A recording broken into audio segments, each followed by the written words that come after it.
उत्पत्ति के किताब 2 अध्याय 10वां वचन। उस वाटिका को सींचने के लिए एक महानदी अधन से निकली और वहां से आगे बहकर 4 धाराओं में फट गए। हालेलुया, परमेश्वर की पवित्र नाम की महिमा हो। अच्छा ध्यान से सुनिए। हम सबको पता है कि परमेश्वर जब मनुष्य को बनाया, आदम और हवा को, प्रभु आदन वाटिका में क्या किया था? उन्हें रखा था। वो आदन वाटिका में एक नदी क्या कर रहा था? एक महान नदी वहां पर दौड़ रहा था करके लिखा है। और वो नदी 4 भाग में क्या हो गया?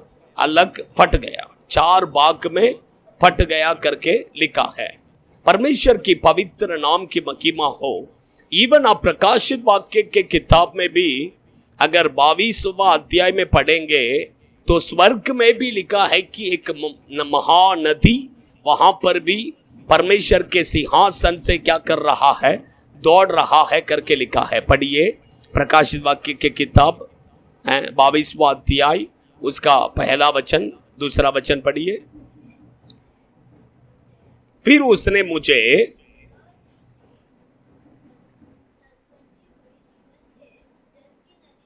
जीवन का जल का नदी दिखाई, जो परमेश्वर और मेमने के सिंहासन से निकलकर उस नगर की सड़क के बीचों बीच क्या करती थी? बहती थी। Hallelujah, hallelujah. यहां पर भी स्वर्ग में भी देखिए परमेश्वर के सिंहासन से क्या निकल रहा है? एक नदी निकलेगा करके लिखा है। एनीवे, परमेश्वर की पवित्र नाम की महिमा हो। ये नदी किसको दर्शाता है? ये नदी पवित्र आत्मा को दर्शाता है। Hallelujah, hallelujah. आत्मिक रीति में देखेंगे, स्पिरिचुअली देखेंगे, वो पवित्र आत्मा को क्या करता है? दर्शाता है। अभी एक नदी है, लेकिन वो चार भाग में क्या हो रहा है? फट रहा है। अच्छा ध्यान से, वो 4 भाग में जो फट रहा है उसका 4 नाम वहां पर क्या किया है? दिया है कि नहीं? पढ़िए। पहला क्या दिया है? पहला नदी का नाम 11वां वचन में देखिए। नहीं, दूसरा उत्पत्ति के किताब 2 अध्याय 11वां वचन। हाँ, पहली धारा का नाम क्या है? फिसोन करके दिया है ना? दूसरा पढ़िए, 13वां वचन पढ़िए। दूसरा नदी का नाम गीहोन है। गीहोन। अच्छा ध्यान से सुनिए, फिसोन, गीहोन। तीसरा नदी का नाम 14वां वचन पढ़ो। एदेखेल है। वही इसमें लास्ट सेंटेंस देखो। और चौथा नदी का नाम फरात। ओके, देखिए 4 नाम दिया है। ये 4 धाराओं में वो क्या हो रहा है? फट के धाराओं में क्या हो गया? बदल गया। परमेश्वर के बच्चे लोग, ये नदी किसको दर्शाता है? पवित्र आत्मा को दर्शाता है। अच्छा ध्यान से सुनिए, ये पवित्र आत्मा के द्वारा हमारे जीवन में आने वाला 4 आशीषों को मैं यहां पर क्या करता हूं? बताता हूं। अच्छा ध्यान से सुनिए, फिसोन, उसके बाद गीहोन, उसके बाद इदेखेल, उसके बाद लास्ट कौन सा बताया है? फरात। ये चार धाराओं के द्वारा 4 आशीष हमें क्या करता है? मिलता है। ये चारों आशीष को बारे में मैं बताकर हम क्या करेंगे? प्रार्थना में जाएंगे। परमेश्वर की पवित्र नाम की महिमा हो। फिसोन नाम का अर्थ है चेंजिंग। फिसोन नाम का अर्थ क्या है? चेंजिंग। अच्छा ध्यान से सुनिए, पवित्र आत्मा जब एक व्यक्ति के जीवन में आता है, पहला उसका जीवन को क्या करता है? बदलता है। जीवन को क्या करता है? बदलता है। क्योंकि आप पढ़ सकते हैं पहला सामुएल के किताब में आएंगे, साउल के बारे में हम क्या करते हैं वहां पर पढ़ते हैं। पढ़िए पहला सामुएल के किताब 10वां अध्याय उसका 6वां वचन को पढ़िए। उसमें लिखा है कि पवित्र आत्मा जब तेरे ऊपर आएगा तब तू भविष्यवाणी करेगा और तू दूसरा मनुष्य बन जाएगा। हाँ पढ़िए। हाँ हाँ हाँ, यहोवा का आत्मा तुझ पर बल से उतरेगा, हाँ, और तू उनके साथ होकर नबुवत करेगा, हाँ, और तू परिवर्तित होकर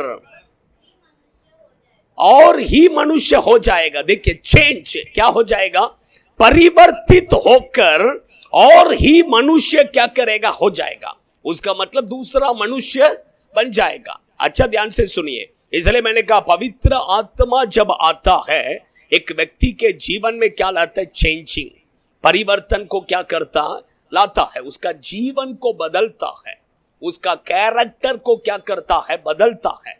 आप समझ रहे हैं, एक काम पवित्र आत्मा जब एक व्यक्ति के जीवन में आता है पहला काम वही करता है। पवित्र आत्मा आ गया तो ऑटोमेटिक उसका जीवन क्या होना चाहिए, बदलना चाहिए। आप समझ रहे हैं, इसमें तो लिखा है कि साउल के बारे में कहते समय लिखा है कि वो दूसरा मनुष्य हो जाएगा। दूसरा मनुष्य बोलेंगे तो अभी सचिन ब्रदर है, सचिन ब्रदर के ऊपर पवित्र आत्मा आते ही वो सचिन ब्रदर नहीं है, अभी दूसरा, अभी क्या है, वो मनुष्य है ही नहीं है, वो पूरे रीति से क्या हो जाता है, दूसरा मनुष्य बन जाता है। आप समझ रहे हैं, पूरा बदल जाता है, फुल चेंजेस। ये पवित्र आत्मा का काम है। आप समझ रहे हैं। देखिए आजकल देखिए बहुत से लोग देखिए पवित्र आत्मा पाए हैं करके कहते हैं, लेकिन फिर भी क्या उनके जीवन में तो कुछ बदलाव नहीं दिखता है कि नहीं। हाँ, ये वो थोड़ा डाउट ही है, वो थोड़ा क्या है, डाउट है। आप समझ रहे हैं, पवित्र आत्मा अगर सच में एक व्यक्ति के अंदर आता है तो उसका जीवन को वो क्या करेगा, पहला बदल देगा, उसका कैरेक्टर को क्या करेगा, बदल देगा, स्वभाव क्या हो जाएगा, बदल जाएगा। वही पवित्र आत्मा का काम है। हाँ, सेकंड नदी का नाम क्या है, पढ़िए। 13वां वचन पढ़ो। हाँ, गीहोन। अच्छा ध्यान से, दूसरा आशीष पवित्र आत्मा से हमें मिलने वाला दूसरा आशीष है, गीहोन करके दिया है। गीहोन नाम का अर्थ है वैली ऑफ ग्रेस। ग्रेस अनुग्रह, परमेश्वर का अनुग्रह हमें क्या करता है, मिलता है। दूसरा मैं कहता हूं कि पवित्र आत्मा के द्वारा हमें दूसरा मिलने वाला एक बड़ा आशीष है, परमेश्वर का कृपा या परमेश्वर का अनुग्रह करके कह सकते हैं। परमेश्वर के बच्चे लोग आज दुनिया में देखे, लोग कहते हैं कि बहुत सारे प्रचारक लोग ऐसा प्रचार करते हैं कि परमेश्वर का कृपा है इसलिए तुम क्या कर सकते हो, कितना पाप करना है तो भी कर सकते हो। ऐसा प्रचार करने वाले बहुत सारे प्रचारक लोग हैं, आप समझ रहे हैं। लेकिन बाइबल ऐसा नहीं कहता है। बाइबल हमें पाप करने के लिए परमेश्वर कृपा नहीं देते हैं, बल्कि परमेश्वर का कृपा हमें पाप से क्या करता है, बचाता है। पाप करने से हमें क्या करता है, रोकता है। आप समझ रहे हैं, परमेश्वर का कृपा हमें क्यों है, क्यों परमेश्वर देते हैं, क्योंकि हमें पवित्र जीवन जीने के लिए, पवित्र जीवन जीने के लिए। दूसरा मैं आपको कहता हूं कि पवित्र परमेश्वर अपना कृपा हमें क्यों देते हैं पता है क्या, परमेश्वर का सत्य पर चलने के लिए। किस पे चलने के लिए, सत्य पर चलने के लिए। देखिए अच्छा ध्यान से सुनिए, आप पढ़िए, दूसरा यूहन्ना के किताब पढ़ेंगे, उसमें 4वां वचन पढ़िए। तीसरा यूहन्ना के किताब उसका 4वां वचन पढ़िए।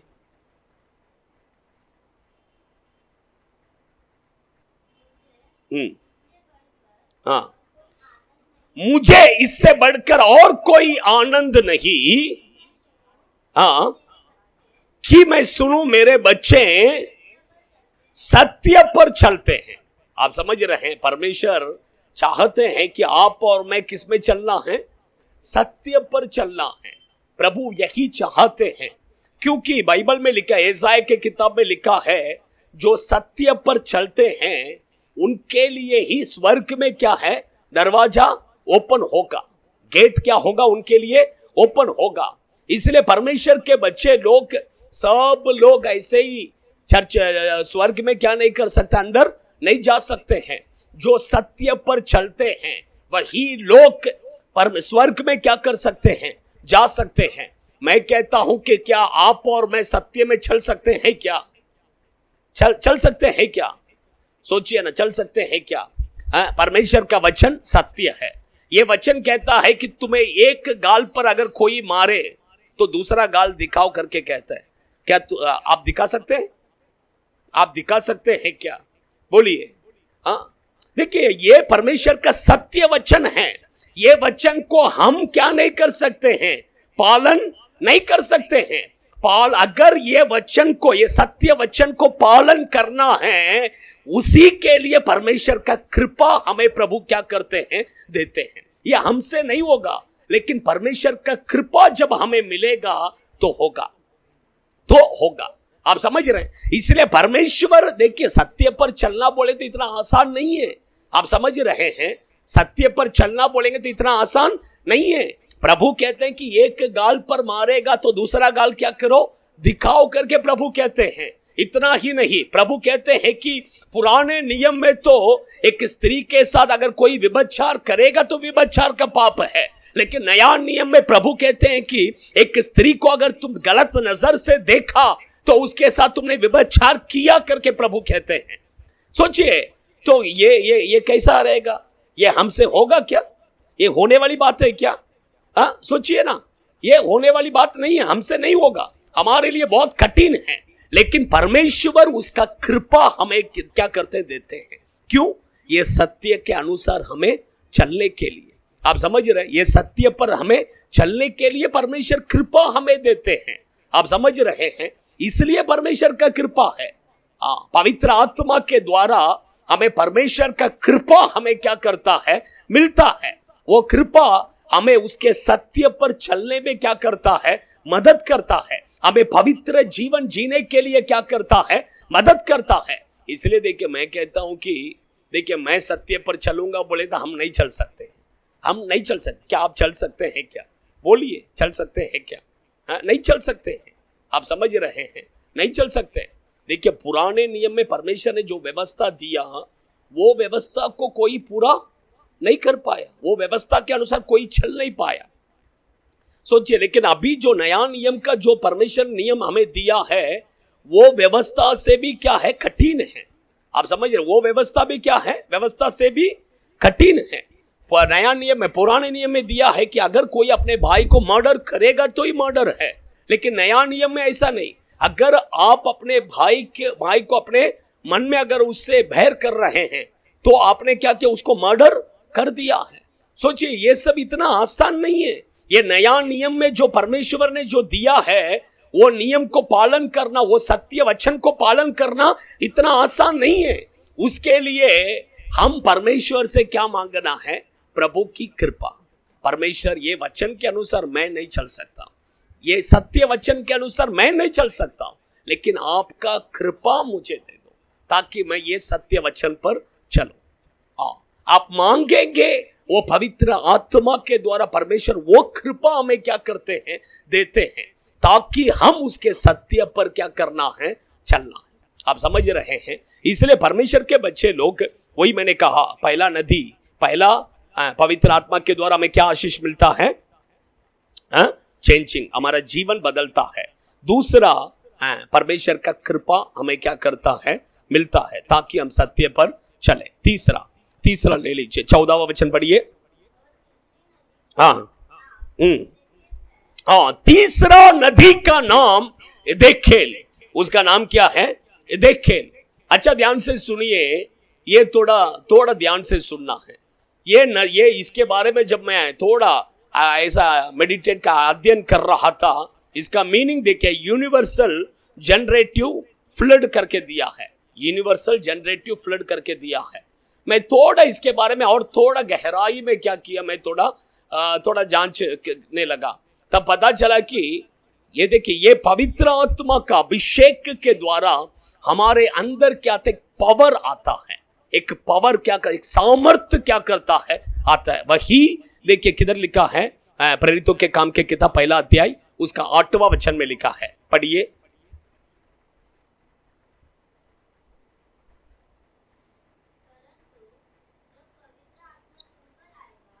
जो पवित्र आत्मा तुम पर आएगा तब तुम सामर्थ्य पाओगे।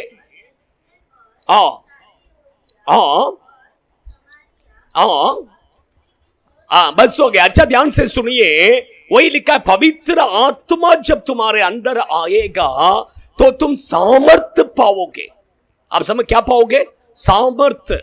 लेकिन उसके बारे में वो कैसा सामर्थ्य, उसके बारे में उसमें लिखा था, देखिए हम वो सामर्थ्य जो है सिर्फ कुछ तो हमारे शरीर में उतर गया ऐसा नहीं, हमारा शरीर के हड्डियों में, हमारे शरीर के नर्स में, हर पूरा बॉडी में वो सामर्थ्य क्या हो जाता है, फैल जाता है। वो पूरा बॉडी में फैल जाता है। देखिए मैं सोच रहा था पवित्र आत्मा के द्वारा वो पावर के कैसा रहेगा करके, मैं जब सोचने लगा तब मुझे ऐसा लगा एटम बॉम्ब, क्या बोलते हैं, न्यूक्लियर बॉम्ब जो है, वो बॉम्ब डालेगा तो क्या होगा, एक कंट्री पूरा क्या हो जाएगा, एक देश पूरा सत्यानाश हो जाएगा। मैं ऐसा सोच रहा था कि ठीक है, ये ऐसा एक पावर करके मैं सोच रहा था। लेकिन वहां पर जो उसका ये दिया था, उसमें लिखा था कि एक समझ लीजिए एक न्यूक्लियर बॉम्ब तैयार करने का एक जगह, अभी उदाहरण के लिए बीआरसी में क्या तैयार करते हैं, न्यूक्लियर बॉम्ब, साधारण बॉम्ब नहीं, न्यूक्लियर बॉम्ब। वो तैयार करने का जगह बोले तो वो जगह कैसा रहेगा, वो जगह कैसा रहेगा, उधर क्या एक बॉम्ब रहेगा क्या बोलेगे तो उसका गोडाउन है, उसका गोडाउन। आप समझ रहे हैं, ऐसा कहते हैं कि वो पवित्र आत्मा के अभिषेक उतरने पर हमारे अंदर जो सामर्थ्य आता है, वो सामर्थ्य साधारण सामर्थ्य नहीं, न्यूक्लियर बॉम्ब का गोडाउन। हम कैसा हो जाते हैं, इतना पावरफुल हो जाते हैं कि न्यूक्लियर बॉम्ब का गोडाउन बन जाते हैं। इतना पावर, आप समझ रहे हैं, साधारण नहीं है। इसलिए देखिए पवित्र आत्मा का अभिषेक जब हमारे अंदर उतरता है, इतना पावरफुल हम हो जाते हैं। आप समझ रहे हैं कैसा हो जाता है, इतना पावरफुल।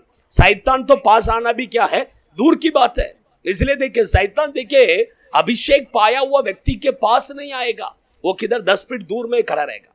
आप समझ रहे हैं, किधर दूर में खड़ा रहेगा, दूर खड़ा रहेगा, लेकिन पास क्या नहीं कर सकते, नहीं आ सकते, क्योंकि आपके अंदर और मेरे अंदर इतना पावर है। आप और मैं शैतान को देखकर डरने का जरूरत ही नहीं है। अगर पवित्र आत्मा का अभिषेक आप पाए हैं तो आपके अंदर इतना पावर क्या है, मिलता है। आप समझ, इतना पावर आपके अंदर क्या करेगा, आएगा।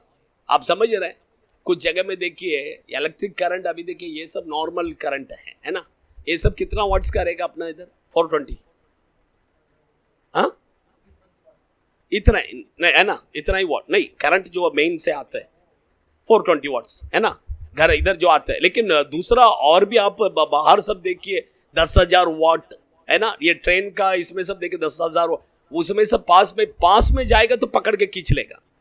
आप देखिए मैं मेरा एक दोस्त था, वो एक्चुअली महाराष्ट्रियन, उसका नाम था आत्माराम करके।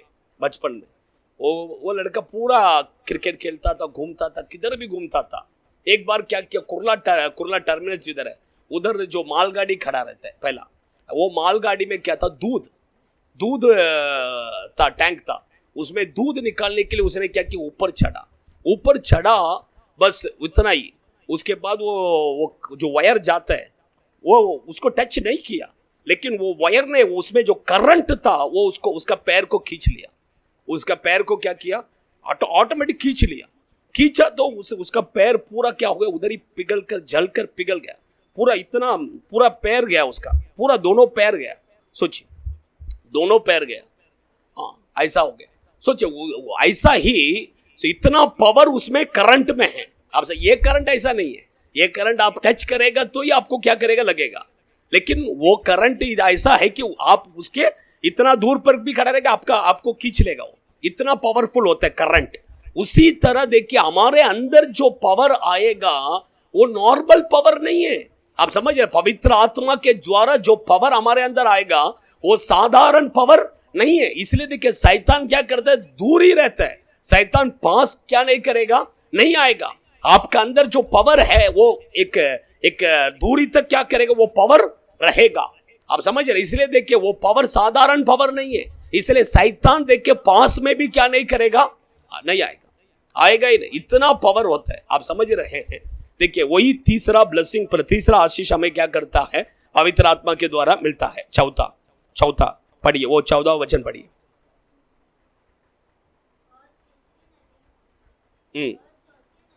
और चौथी नदी का नाम फराद।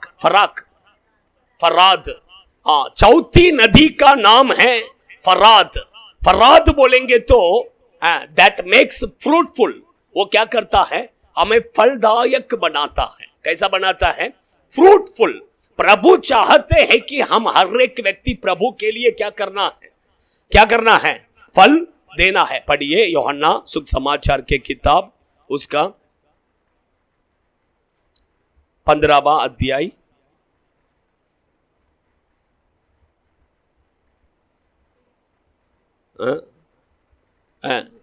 चौथा वचन पढ़िए।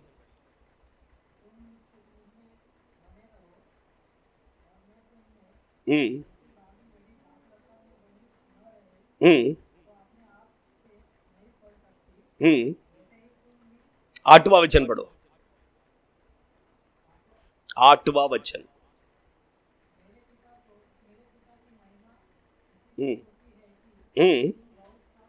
हाँ, तुम देखिए मेरे पिता का महिमा इससे होता है कि तुम बहुत सा क्या करना है, फल लाना है। हम कैसा लाना है, फल लाना है। हालेलुया। क्या करना है, फल लाना है। आप समझ रहे हैं। फल नहीं लाएगा तो पढ़िए मत्ती 3 अध्याय 10वां वचन।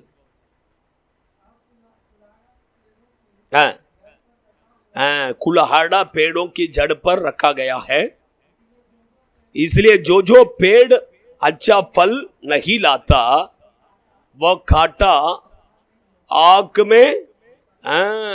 में डालेगा। आप समझ रहे हैं। इसलिए फल लाना है। सोचिए, फल लाना है। अभी ये साल में देखिए फल बोलते, एक पेड़ बोले तो क्या करता है, हर साल एक आम का पेड़ आपने लगाया, वो क्या करता है, हर साल क्या करता है, फल देता है कि नहीं। हर साल क्या करेगा, फल देता है कि नहीं। अभी ये साल में 2025 ये साल में आपने फल दिया है, कुछ फल लाया कि नहीं लाया। फल बोलेंगे तो क्या है, आत्मा को क्या करना है, लेकर आना है। सोचिए ये 2025वां साल में अभी 6 महीना हो गया, फल लाया कि नहीं लाया, कोई भी फल नहीं लाया, एक भी फल नहीं लाया। सोचिए 6 महीना बीत गए, एक भी फल। परमेश्वर क्या बोलेगा पता है क्या, ये पेड़ क्या है, जमीन को क्या कर रहा है, खराब कर रहा है, इसको काट कर क्या करो, फेंक दे, ये पेड़ नहीं चाहिए। आप समझ रहे हैं, ऐसा ही बोला है ना यीशु, ऐसा यीशु बोला कि नहीं। सोचिए परमेश्वर के बच्चे रहे, इसलिए देखिए हम फल लाना है। वो पवित्र आत्मा जब आएगा हम क्या करेंगे, प्रभु के लिए फल देंगे। आइए हम सब खड़े हो जाएंगे, अपने आंखों को बंद करेंगे। थोड़े समय हम ऐसे थोड़े समय प्रार्थना में जाएंगे। सभी लोग अपने आंखों को बंद कर कर परमेश्वर की ओर देखिए। वो पवित्र आत्मा का अभिषेक, वो पवित्र आत्मा का अग्नि हमारे मध्य में है। वचन में लिखा है कि एदेन वाटिका में एक नदी वहां पर से निकल रहा है, एक महानदी अधन वाटिका में निकल रहा है। वो नदी 4 भाग में फट कर जाता है, 4 भाग में। वही 4 भाग के बारे में आपके बीच में बताया। वो नदी किसको दर्शाता है? पवित्र आत्मा का अभिषेक। फर्स्ट वो नदी फीसान बोलेंगे तो उसका अर्थ है चेंजिंग। पहला, पवित्र आत्मा जब एक व्यक्ति के अंदर आता है, उसका जीवन बदलता है, उसका स्वभाव को बदल देता है। पवित्र आत्मा का काम वही है। पवित्र आत्मा सिर्फ खाली अन्य भाषा बोलने के लिए नहीं है, कुछ तो ताली बजाने का, अन्य भाषा बोलने का, कुछ तो ये नहीं है। पवित्र आत्मा आएगा, वो आपका जीवन बदल देगा, वो आपका जीवन को बदल देगा, वो आपका स्वभाव को बदल देगा। सेकंड, गीहोन सेकंड आशीष। वही मैंने कहा, परमेश्वर की कृपा, वैली ऑफ ग्रेस, परमेश्वर की कृपा।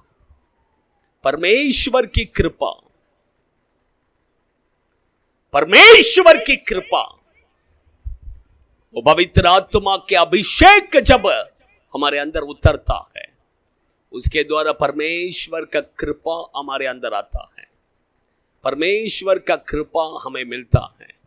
आप जितना पवित्र आत्मा में भरेंगे, उतना परमेश्वर का कृपा आपको मिलेगा। नया कृपा हर दिन प्रभु, नया कृपा प्रभु हमें देते हैं। क्यों देते हैं? क्योंकि हम पवित्र जीवन जीने के लिए, हम उसके सत्य पर चलने के लिए। वही मैंने कहा, परमेश्वर का जो सत्य वचन है, वो सत्य पर चलना इतना आसान नहीं है। और सत्य पर जो चलते हैं वही स्वर्ग में जाएंगे। सत्य पर चलना है तो उसके लिए परमेश्वर का कृपा हमें चाहिए। परमेश्वर का कृपा, उसका कृपा रहेगा तो हम सत्य पर चल सकते हैं, सत्य पर चल सकते हैं। ओडा राधा रा शाकाला रेखाबा। तीसरा मैंने बताया, इधे खेल का मतलब यूनिवर्सल जनरेटिव फ्लड करके मैंने बताया। वो एक पावर, पवित्र आत्मा के द्वारा हमारे अंदर एक सामर्थ्य उतरता है। वो सामर्थ्य साधारण सामर्थ्य नहीं है। वो सामर्थ्य कुछ तो न्यूक्लियर बॉम्ब का जैसा नहीं है। न्यूक्लियर बॉम्ब को तैयार करने वाला जो गोडाउन है, वो वैसा गोडाउन बना देता है हमें। इतना पावरफुल बना देता है हमें, इतना पावरफुल। अगर कोई हमारे पास भी आएगा तो गया वो काम से। इतना पावरफुल प्रभु हमें बनाता है। वो सिर्फ हमारे अंदर ऐसा नहीं, हमारे हड्डियों में, नर्स में, हर एक जगह पर वो पावर अंदर घुस जाता है। वो पूरा अंदर घुस जाता है। इतना पावर करके उसमें लिखा था, परमेश्वर के बच्चे लोग ये पावर कैसा मिलता है हमें? पवित्र आत्मा के द्वारा। ये पावर अगर आपके अंदर रहेगा, शैतान आपके पास भी नहीं आएगा। वो दूर खड़े रहकर देखेगा, वो आपको, वो दूर खड़ा रहेगा, वो एक 10 फीट दूर ही रहेगा। वो आपके पास आएगा ही नहीं, in the name of Jesus. चौथा ब्लेसिंग मैंने कहा, वो पवित्र आत्मा आने से हम फल देने वाले हो जाते हैं। हम फल देने लगते हैं, हम प्रभु के लिए फल देते हैं। प्रभु चाहते हैं कि आप और मैं प्रभु के लिए फल देना है। इसी समय पर अपने आंखों को बंद कर अपने होठों को खोल कर, ओ हालेलुया, थोड़ा स्तुति की। जो वो पवित्र आत्मा का नदी प्रकाशित वाक्य में भी हमने पढ़ा कि वो 22वां अध्याय में परमेश्वर के सिंहासन से एक नदी दौड़ रहा है करके, इसी समय पर वो पवित्र आत्मा का नदी यहां पर हर एक के ऊपर उतर कर आ रहा है। In the name of Jesus. थोड़ा होठों को खोलकर आवाज उठाकर अपने दोनों हाथों से ताली बजाकर प्रभु को महिमा कीजिए। वो पवित्र आत्मा का नदी, जितने लोग चाहते हैं कि वो नदी मेरे ऊपर बहकर आना है करके, वो नदी मेरे ऊपर बहकर आना है करके, ओ जितने लोग चाहते हैं अपने होठों की आवाज को खोलिए, ओ अपने होठों की आवाज को बढ़ाइए, अपने दोनों हाथों से अच्छा से ताली बजाइए, अच्छा से ताली बजाइए। वो पवित्र आत्मा के अभिषेक, वो पवित्र आत्मा का नदी इसी समय पर वो बहकर आ रहा है हर एक के ऊपर। इसी समय पर वो डारा शाकाला रिकबा कबा कबा कबा। अच्छा से ताली बजाइए, अच्छा से ताली बजाइए, ताली बजाइए, ताली बजाइए, आवाज उठाइए अच्छा से। वो पवित्र आत्मा के अभिषेक एक नदी के समान बहकर आ रहा है हर एक के ऊपर। आमेन आमेन आमेन आमेन आमेन। उडारा दारा शाकाला रिखा बादुना रियंतुरु बेकदिना रिबला बला बला बला शगला रियंतुरिया निकरो रियंतुरिया करोदुना शिकबो कबो कबो। स्तुति कीजिए अच्छा से आवाज उठाइए और अच्छा से ताली बजाइए, अच्छा से ताली बजाइए, अच्छा से ताली बजाइए, अच्छा से ताली बजाइए, ताली बजाइए जोर से होठों की आवाज को उठाइए, आवाज को बढ़ाइए, आवाज को बढ़ाइए। वो पवित्र आत्मा के अभिषेक उतर कर आ रहा है in the name of Jesus. उठा राधा राशा काला रेखा बादुना रियंतुरिया करोदुना निकबो रियंतुरिया करोदुना और बला बला बला बला शगल रियंतुरिया ओ शिकबा कबा कबा कबो। In the name of Jesus, in the name of Jesus, in the name of Jesus, वो पवित्र आत्मा का अभिषेक 4 आशीष हमें मिलता, वो चारों आशीष आपके जीवन में उतर रहा है, वो चारों आशीष आपके जीवन में In the name of Jesus. उड़ा राधा राशा काला। हम धन्यवाद करते हैं प्रभु, हम आपकी स्तुति करते हैं, हम आपकी महिमा करते हैं। आपने आपके वचनों के द्वारा हमसे बातें किया, इसलिए धन्यवाद। धन्यवाद प्रभु। आए हुए आपके बच्चों को आशीष कीजिए, परिवार को आशीष कीजिए। आप आपके बच्चों के साथ यीशु के नाम से amen amen. Hallelujah hallelujah hallelujah. सब कुछ है मसीह। गॉड ब्लेस यू प्रभु आशीष।